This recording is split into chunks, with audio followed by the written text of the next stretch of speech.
बुलंद हमनी के आवाज के। बाबा साहब शान हई बहुजन समाज के, बाबा साहब शान हई बहुजन समाज के। आज लेना भइल के हुई निका मिजाज के, बाबा साहब शान हई बहुजन समाज के, बाबा साहब शान हई बहुजन समाज के।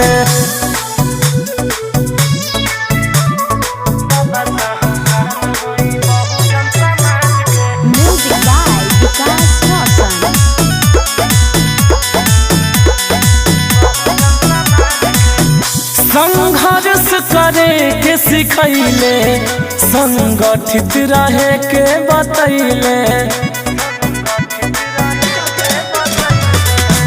संघर्ष करे के सिखैले, संगठित रहे के बतैले। दिहले बदली शिक्षा के